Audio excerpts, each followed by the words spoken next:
Hello friends, welcome to my YouTube channel happy no TV. तो friends, कैसे हैं आप लोग? आई होप आप लोग ठीक होंगे, स्वस्थ होंगे। तो फ्रेंड्स, आज मैं बात करने वाली हूँ बिहार का गौरवशाली इतिहास विक्रमशिला विश्वविद्यालय के बारे में, और वहाँ चलकर आप सभी को वहाँ का सारा व्यू दिखाने वाली हूँ, और वह कहाँ स्थित है, वहाँ कैसे जा सकते हैं, वहाँ एंट्री कैसे ले सकते हैं, सारा कुछ आपको इस वीडियो में देखने को और जानने को मिलेंगी। तो सबसे इम्पॉर्टेंट बात, अगर आप इस चैनल पर नए हैं तो सब्सक्राइब कर लें हैप्पी नो टीवी को और प्रेस कर दें बेल आइकन को, जिससे मेरी लेटेस्ट वीडियो की नोटिफिकेशन सबसे पहले आप तक पहुँचे। तो फ्रेंड्स, सबसे पहले मैं आप सभी को बता दूं कि किसी भी ऐतिहासिक जगह देखने से पहले उसके इतिहास के बारे में जानना बेहद ही ज़रूरी होता है। तो फ्रेंड्स, मैं आप सभी को सबसे पहले ये खूबसूरत ऐतिहासिक स्थल की इतिहास बताऊंगी और वहाँ चलकर फिर आप सभी को वहाँ का व्यू दिखाऊंगी। तो ये वीडियो थोड़ा लॉन्ग हो सकता है, तो आप सब इसे बिना स्किप किए इस खूबसूरत जगह को देखें और जानकारी लें। तो चलिए फ्रेंड्स, वीडियो को शुरू करते हैं। हमारे भारत में प्राचीन समय में बहुत बड़े बड़े शिक्षा के केंद्र हुआ करते थे, जिनका स्तर विश्वविद्यालय स्तर का हुआ करता था। जैसे कि प्राचीन समय में तक्षशिला विश्वविद्यालय, नालंदा विश्वविद्यालय, उन्हीं में से एक था विक्रमशिला विश्वविद्यालय। इन विक्रमशिला में भारत ही नहीं बल्कि दूसरे देशों से भी विद्यार्थीगण अध्ययन करने के लिए यहाँ आया करते थे। तो हम आज की वीडियो में जानेंगे विक्रमशिला विश्वविद्यालय के बारे में कि इसकी स्थापना कब हुई, किसने की थी और क्या इसकी खास बात रही। जैसे जो नालंदा विश्वविद्यालय था ना, बौद्ध शिक्षा का केंद्र हुआ करता था, बौद्ध विहार हुआ करता था, कुछ इसी प्रकार विक्रमशिला विश्वविद्यालय भी था। ये जो है एक बौद्ध विहार था। यहाँ पर बौद्ध धर्म दर्शन संबंधी शिक्षा दी जाती थी। इसके अलावा दूसरे चीज़ों की भी यहाँ शिक्षा दी जाती थी। मतलब कि एक धर्म से संबंधित होकर भी यहाँ दूसरे विषयों से संबंधित अध्ययन यहाँ करवाया जाता था। तो इस विश्वविद्यालय की मतलब कि विक्रमशिला विश्वविद्यालय की स्थापना का श्रेय जाता है पाल वंश के शासक धर्मपाल को, जो कि बौद्ध धर्म के अनुयायी थे। इस विक्रमशिला की स्थापना पाल वंश के शासक राजा धर्मपाल ने 775 से 800 ईस्वी में की थी। उन्होंने अपने शासन काल में बिहार के भागलपुर जिले के लगभग 30 किलोमीटर दूर कहलगांव के अंतिचक में एक बौद्ध विहार यानी शिक्षा केंद्र विक्रमशिला विश्वविद्यालय की स्थापना करवाई। पाल वंश के जितने भी शासक हुए लगभग सभी बौद्ध धर्म के अनुयायी थे, और पाल शासकों ने ऐसे वक्त में बौद्ध धर्म को संरक्षण दिया जिस समय भारत में बौद्ध धर्म का पतन हो रहा था। मतलब कि भारत के दूसरे स्थानों में बौद्ध धर्म पतन की ओर अग्रसर हो रहा था। कई ओर तो पतन हो भी चुका था, लेकिन ऐसे समय में पाल वंश के शासक ने बौद्ध धर्म को संरक्षण दिया और उसके प्रचार प्रसार के लिए कार्य किया। तो विक्रमशिला विश्वविद्यालय, जो कि एक बौद्ध विहार हुआ करता था, और वहाँ पर अलग अलग विषयों की शिक्षा दी जाती थी, जैसे कि न्याय, तत्व, ज्ञान, व्याकरण की भी शिक्षा दी जाती थी। धर्मपाल के समय में यहाँ पर 3000 के करीब अध्यापक रहे थे। मतलब यहाँ पर जो पढ़ाने वाले टीचर थे उनकी संख्या लगभग 3000 के आसपास थी, और जो विद्यार्थी थे, मतलब कि उस समय में जो स्टूडेंट वहाँ थे, उनकी कोई स्पष्ट जानकारी नहीं मिल सकी है। फिर भी अंदाज़ा लगाया जा सकता है फ्रेंड्स कि 3000 के आसपास टीचर्स थे, तो स्टूडेंट की संख्या तो उससे कहीं अधिक रही होंगी। तत्कालीन समय के बहुत सारे विद्वान जो हैं विक्रमशिला विश्वविद्यालय से अध्ययन करके निकले थे, जिनका उस समय काफ़ी महत्व स्थान हुआ करता था। इनमें से कुछ महत्वपूर्ण लोग के नाम जैसे रक्षित, विरोचन, ज्ञानपाद, जेतारी, रत्नाकर शांति, ज्ञानश्री मिश्र, रत्नव्रज और अभयंकर प्रसिद्ध हैं। इनमें से एक दीपांकर नामक विद्वान थे जो उन्होंने लगभग 200 ग्रंथों की रचना की थी। ये लोग सभी विक्रमशिला में अध्ययन किए थे, वहाँ के छात्र हुआ करते थे, जो आगे चलकर वे लोग बहुत बड़े विद्वान हुए। उन्होंने बहुत सारे ग्रंथों की रचना की। उन्होंने ज़्यादातर बौद्ध धर्म की ग्रंथों की रचना की, जिसका कि बौद्ध साहित्य में बहुत ही महत्वपूर्ण स्थान रहा। और यहाँ पर जो छात्र पढ़ते थे वो केवल भारत के ही नहीं होते थे, वो दूसरे देशों से भी यहाँ पढ़ने आते थे। यानी कि इस विक्रमशिला विश्वविद्यालय में भारत के अलावा जो दूसरे पड़ोसी देश हैं वहाँ से भी लोग विद्यार्थी यहाँ अध्ययन करने के लिए आते थे। विशेष रूप से तिब्बत से विद्यार्थी यहाँ अध्ययन करने के लिए आते थे, क्योंकि पाल वंश के जो शासक थे उन्होंने उनके तिब्बत से अच्छा खासा संबंध था। उसके बाद आगे चल करके भारत में मुसलमानों का आक्रमण हुआ। जब मोहम्मद गोरी की आक्रमण होता है तो कुतुबुद्दीन ऐबक, जो कि बख्तियार खिलजी होता है, वो क्या करता है, वहाँ 1203 के आसपास बंगाल की ओर आक्रमण करता है। वह मोहम्मद गोरी का गुलाम होता है। जब बख्तियार खिलजी बिहार में आता है तो विक्रमशिला विश्वविद्यालय को नष्ट कर देता है, यहाँ आग लगा देता है। इसके अलावा बख्तियार खिलजी ने नालंदा विश्वविद्यालय को भी नष्ट किया था। ऐसा कहा जाता है कि बख्तियार खिलजी ने दुर्ग यानी किले के धोखे में उसे नष्ट किया था। बाद में जब इसकी खुदाई हुई तो यहाँ बहुत सारे औजार वगैरह मिले, जिसे यहाँ के म्यूजियम में रखा गया है। चूँकि यहाँ खुदाई हुई थी इसलिए इस विक्रमशिला को खुदाई स्थल के नाम से भी जाना जाता है। तो फ्रेंड्स, यहाँ की तो आप सभी को जानकारी मिल गई। अब यहाँ की खूबसूरत व्यू को दिखाती हूँ। तो फ्रेंड्स, मैं आ गई हूँ विक्रमशिला विश्वविद्यालय, और ये बिहार के भागलपुर ज़िले के कुछ ही दूरी पर स्थित कहलगांव के अंतिचक में स्थित है। और यहाँ से हम एंट्री लेंगे। एंट्री लेने के लिए हमें ऑनलाइन टिकट बुक करनी होती है, जैसे कि पेटीएम वगैरह से आप यहाँ आकर टिकट बुक कर सकते हैं। फ्रेंड्स, पहले कैश से भी टिकट बुक कर सकते थे, लेकिन कोरोना काल की वजह से रूल्स चेंज कर दिए गए हैं।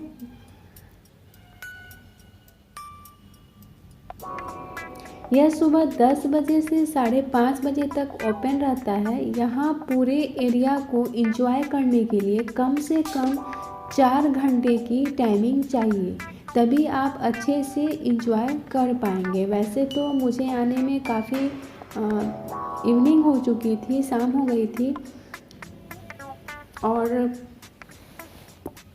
जब मैं यहाँ आई तो पता चला कि आज म्यूज़ियम बंद है। यानी कि फ्राइडे को मैं यहाँ आई और फ्राइडे को म्यूज़ियम बंद रहता है।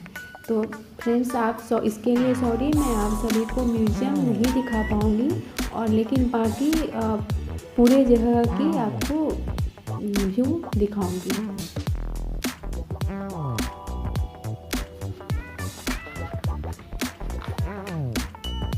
तो फ्रेंड्स, चलिए आप लोग इस जगह को एंजॉय कीजिए।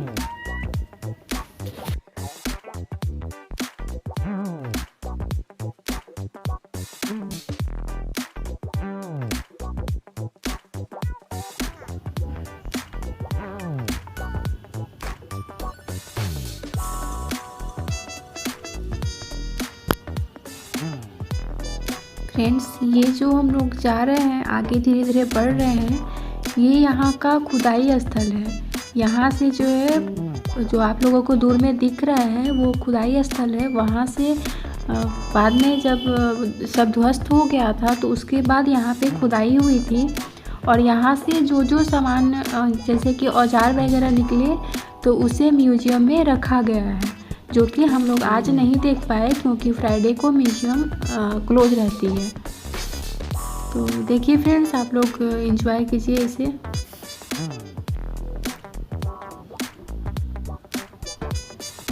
बहुत ही अच्छा पैलेस है, आप लोग यहाँ आ सकते हैं। बहुत ही अच्छी जगह है और धीरे धीरे और भी ये आगे बहुत अच्छा बन जाएगा।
ये सब जो आप लोगों को दिख रहा है, शायद उस टाइम पे ये सब यहाँ पे टेंपल थी। ये सारे टेंपल था उस टाइम पे, आप लोग देख सकते हैं।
देखिए यहाँ पे काफ़ी शाम हो गई है, आप देख सकते हैं सन जो है सूर्यास्त हो रहा है।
आप सभी को बहुत ही अच्छा लगेगा, क्योंकि आप देख सकते हैं कि यहाँ चारों तरफ हरियाली ही हरियाली है और हरियाली तो सबको ही पसंद है।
ये देखिए, यहाँ पे कुछ अनार के गार्डन लगे हुए हैं जो कि बहुत ही प्यारी लग रही है, बहुत ही अच्छी लग रही है।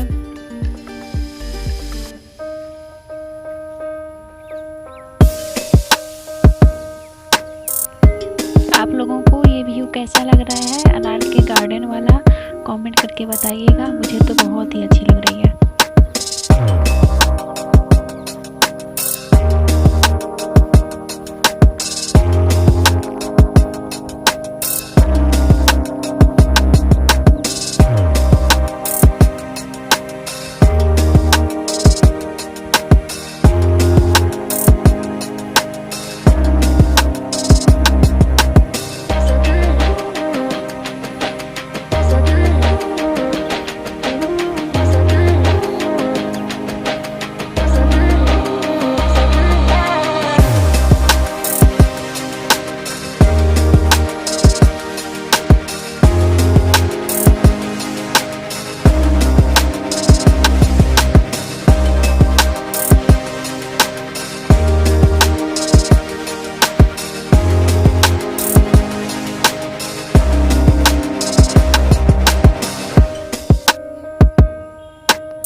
आई होप हमारे द्वारा दी गई जानकारी आपको पसंद आई होगी और वीडियो भी आपको अच्छी लगी होगी।